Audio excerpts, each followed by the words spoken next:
حضرت صلی اللہ علیہ وآلہ وسلم پر وحی کا ابتدائی دور اچھے سچے پاکیزہ خوابوں سے شروع ہوا۔ آپ خواب میں جو کچھ دیکھتے وہ صبح کی روشنی کی طرح صحیح اور سچا ثابت ہوتا۔ پھر من جانب قدرت آپ تنہائی پسند ہو گئے اور آپ نے غار حرا میں خلوت نشینی اختیار فرمائی اور کئی دن اور رات وہاں مسلسل عبادت اور یاد الہی و ذکر میں مشغول رہنے لگے۔ جب تک گھر آنے کو دل نہ چاہتا توشہ ہمراہ لیے ہوئے وہاں رہتے۔ توشہ ختم ہونے پر ہی اہلیہ محترمہ حضرت خدیجہ رضی اللہ تعالی عنہا کے پاس تشریف لاتے اور کچھ توشہ ہمراہ لے کر پھر وہاں جا کر خلوت گزین ہو جاتے۔ یہی طریقہ جاری رہا یہاں تک کہ آپ پر حق منکشف ہو گیا اور آپ غار حرا ہی میں قیام پذیر تھے کہ اچانک حضرت جبرائیل علیہ السلام آپ کے پاس حاضر ہوئے اور کہنے لگے کہ اے محمد پڑھو۔ آپ فرماتے ہیں کہ میں نے کہا کہ میں پڑھنا نہیں جانتا۔ آپ صلی اللہ علیہ وسلم فرماتے ہیں کہ فرشتے نے مجھے پکڑ کر اتنے زور سے بھینچا کہ میری طاقت جواب دے گئی۔ پھر مجھے چھوڑ کر کہا پڑھو۔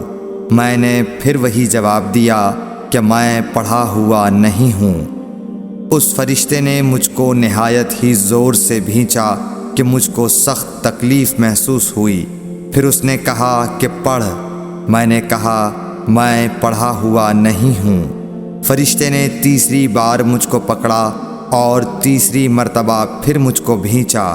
پھر مجھے چھوڑ دیا اور کہنے لگا کہ پڑھو اپنے رب کے نام کی مدد سے جس نے پیدا کیا اور انسان کو خون کی پھٹکی سے بنایا۔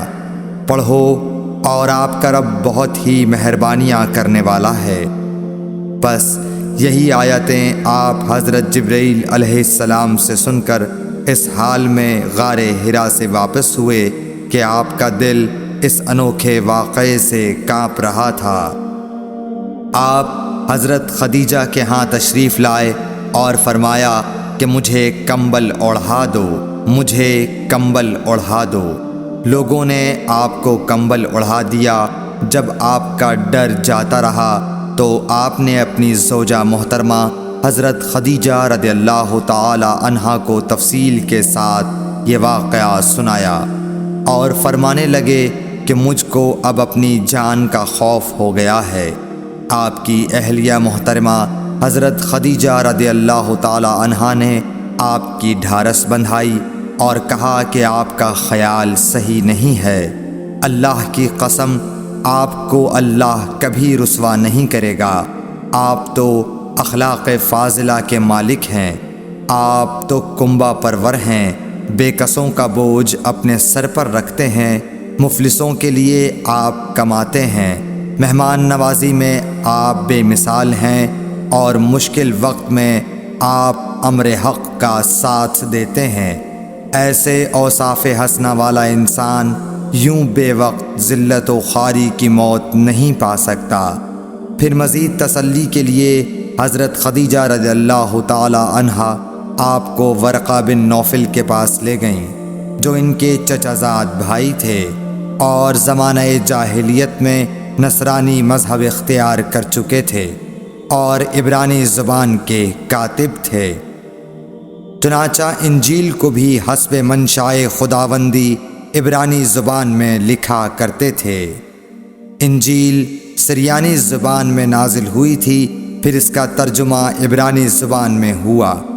ورقہ اسی کو لکھتے تھے۔ وہ بہت بوڑھے ہو گئے تھے، یہاں تک کہ ان کی بینائی بھی رخصت ہو چکی تھی۔ حضرت خدیجہ رضی اللہ تعالی عنہا نے ان کے سامنے آپ کے حالات بیان کیے اور کہا کہ اے چچا زاد بھائی، اپنے بھتیجے محمد صلی اللہ علیہ وسلم کی زبانی ذرا ان کی کیفیت سن لیجئے۔ وہ بولے کہ بھتیجے آپ نے جو کچھ دیکھا ہے اس کی تفصیل سناؤ۔